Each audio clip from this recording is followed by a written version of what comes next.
biscuits and biltong. Wow, that song is so catchy. You've got Jack Parra in the house, but we also have Caitlin in the house. How are you? Good morning. Happy Friday. What are we making? We are making a caramel latte loaf cake. Now, you always do shortcuts that are just absolutely useful in the kitchen. Show me how to make that because it looks really hard. So, no, it's not hard at all. So our shortcut today is tin caramel, which I adore. When I'm not eating it out the tin, then, you know, I'm baking with it. Okay. So we're going to be using a pound cake, which is, we're going to swirl with beautiful caramel flavors. So to start the pound cake, I'm going to be using our Stork bake. Ah, Stork bake, okay. Yes. It's really smooth. It keeps your baking fresher for longer.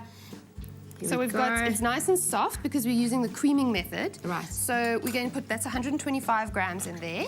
And then we're going to cream it together with our sugar. So will you get our mixer there? No problem. Can I start creaming? Absolutely. Okay, go so for it. here we go into it. Of course, we'll teach you how to make this as well. We'll give you a keyword shortly so that you can repeat this at home. So the trick to, you have to cream it properly, but you know, a nice little kitchen shortcut that I do is if I've forgotten my margarine in the fridge, so then it's hard, and I'm like, ooh, it's supposed to be soft, put your sugar in the microwave, heat your sugar up, and then put it with your margarine so it softens. So not the other way around? No, because sometimes what happens is you put your margarine in the microwave and it ends up like a melted mess. Yeah, I've done that. Yes. Or you could grate it. That also works fantastically. Okay, perfect. So now that's all nice and creamy and fluffy. We're going to add our eggs. Can I keep going? Absolutely, please do. So also the important thing with pound cake, it's got so much margarine in that you need to add your eggs slowly. And you also need to make sure that everything that you're baking with is at the same temperature. Okay. That's important. So I guess room temperature for everything Exactly. then. Okay, perfect. So that goes in there. And then we've got a little bit of baking powder that's going to go in. And some cake flour. This is looking easy so far, right? Yeah, it's very easy so far. Listen, you can make this too. Our keyword for today is Stork. Stork to 33728. But I'm having fun. Okay, so this is really easy to do. And then what we're going to do is we're going to fold half of that mixture into our caramel. I've put a pinch of salt in here because caramel and salt are like best friends. Caramel and salt are best friends. Yes. Tell me more. They're besties. It's just, you know, in our brains, we love the combination of fat, sugar, and salt. Yeah. It's kind of programmed into us genetically. I think it's from like caveman days because it's you know, we can't make salt in our bodies, so we crave salt. And sugar is, you know, ripe fruit. We're kind of attracted to that. So do you want to throw half of that in there? So do I pour it that way? Yes, so just half of it because we're going to make like a beautiful marble effect. So half of that.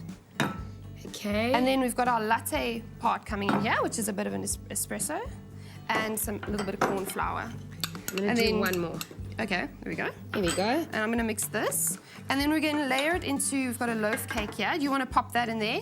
We're going to make like a marble effect. So pop like some blobs on there, and then I'm going to blob my caramel mixture on top.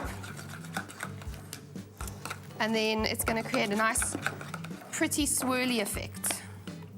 This is so much fun. Caitlin, you just help us along, man.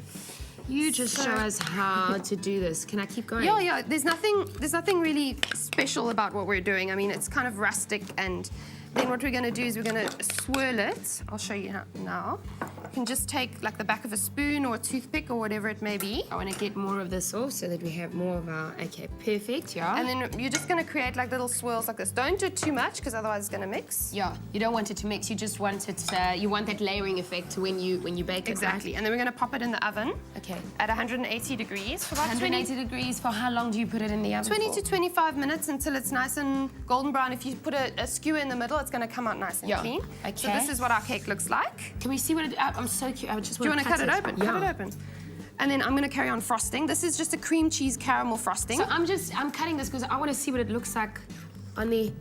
Okay. So look pretty, at that. eh? Gorgeous, hey? So pretty. And this is just, I've used the rest of our tin caramel because you don't want to waste anything. I'm going to put it back so that we can frost that as well. I'm going to give that piece to Katleho later.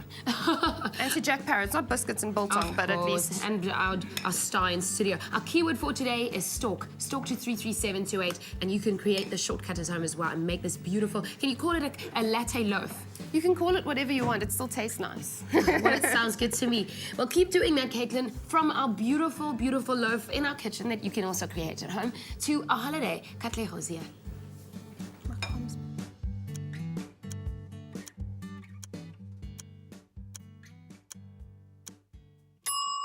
Stork. Best for baking.